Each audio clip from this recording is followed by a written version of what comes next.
Nueva edición de Catamarca Elige 2023 previo a las primarias abiertas, simultáneas y obligatorias con el análisis de los especialistas. En este caso nos visita hoy Marcelo Gallo, secretario de redacción de Diario Lancasti. Marcelo, gracias por visitarnos. Gracias a vos por la invitación. Bueno, Marcelo, ¿qué balance, qué evaluación, qué perspectiva posee esta campaña electoral que ya llega a su fin para el comienzo de la veda en el día de mañana? Bueno, creo que ha sido una campaña en Catamarca intensa, básicamente por los espacios de poder y las candidaturas que se dirimen en la oposición, ¿no? El oficialismo está todo como más o menos previsible, las candidaturas principales que van por la reelección, y creo que las expectativas están centradas básicamente en lo que pueda pasar en las dos listas opositoras, tanto a nivel de las candidaturas provinciales como de las candidaturas nacionales, ¿no?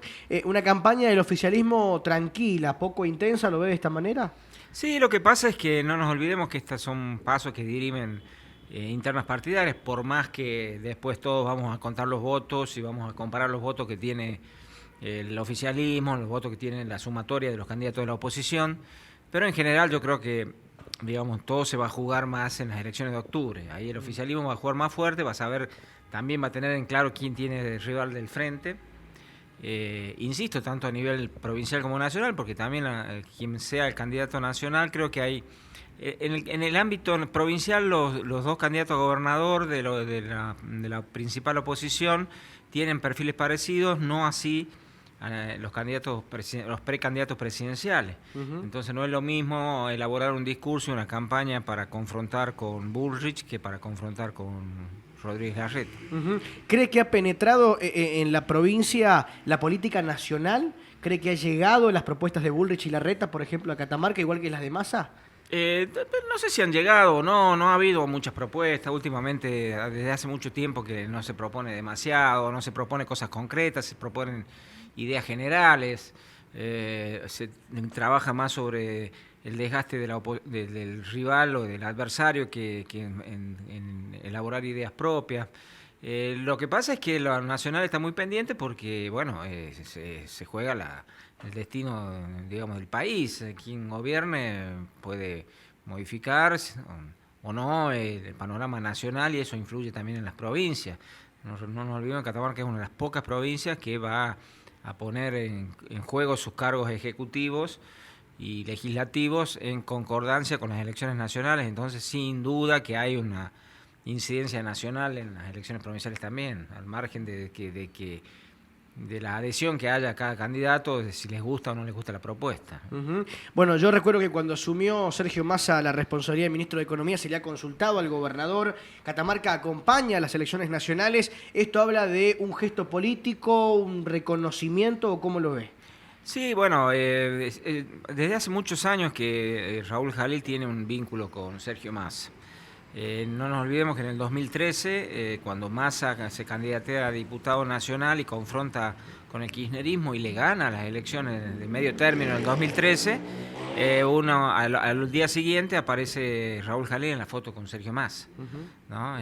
Con la excusa de firmar convenios de cooperación entre el municipio de Tigre y el municipio de Catamarca. En ese momento era intendente de la ciudad capital aquí en Catamarca, pero bueno, ya, y desde entonces ha habido cierto vínculo y bueno, ha sido, creo que los gobernadores, entre ellos Raúl Jalil, los que han impulsado la candidatura de Massa cuando hasta a 24 horas del cierre de las listas figuraba Guado de Pedro como el candidato casi seguro del oficialismo, así que yo creo que sí ha influido. Sí. ¿Cuáles creen que son los factores o lo que necesita la nación de Catamarca? Porque Catamarca electoralmente representa muy poco en el padrón, un poco más del 1%. ¿Cree que es lo que influye allí de Catamarca en la nación?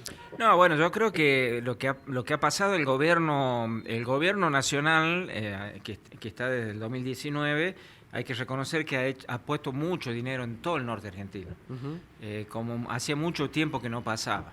No nos olvidemos de que en el periodo 2015-2019 Macri lanzó este invento que fue el Plan Belgrano, que no llegó un peso partido por la mitad ni a Catamarca ni a ninguna provincia. Hizo la campaña básicamente, digamos, hizo su gestión presidencial volcando recursos básicamente para la ciudad autónoma de Buenos Aires, le dio mayor coparticipación y se olvidó del norte argentino. Este gobierno, hay que reconocer, digamos, es como hay una contraprestación.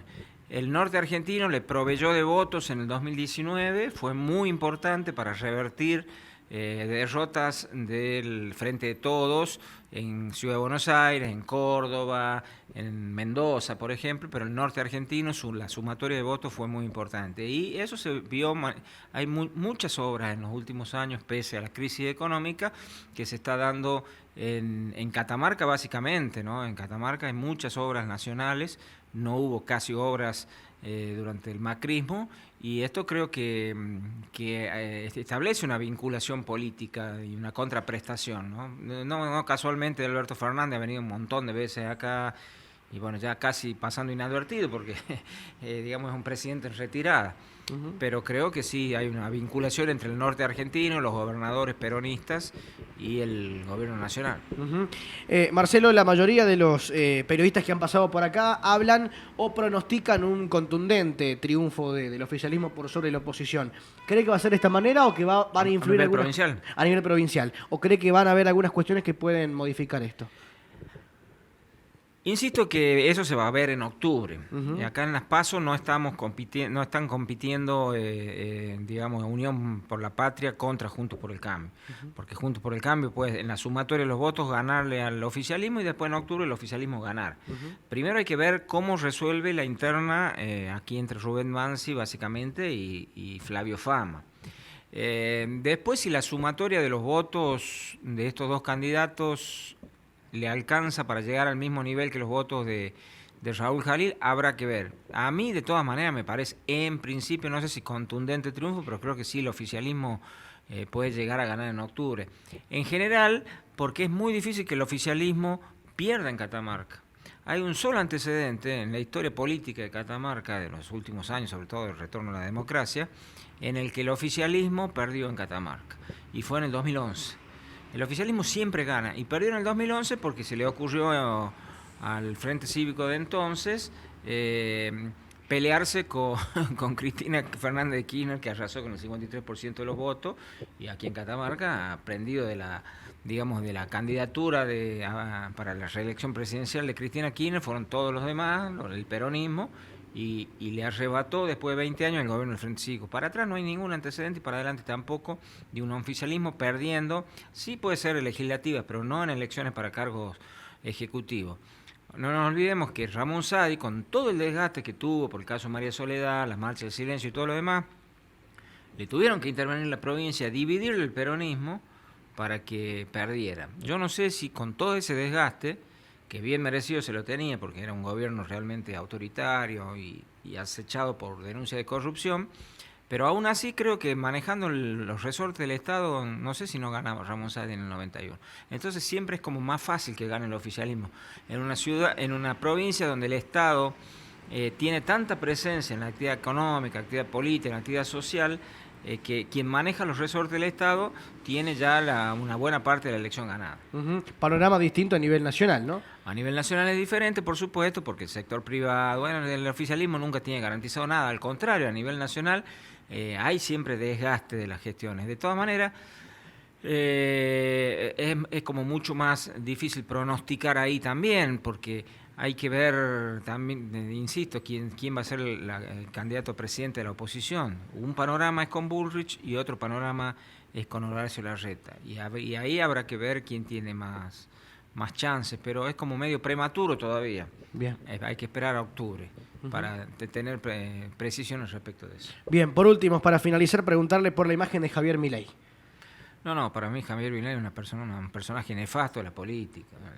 Primero, bueno, todos los que son expresiones de la extrema derecha creo que son antidemocráticas, por más que se presente por los canales como corresponde, está bien que lo haga, pero digo, creo que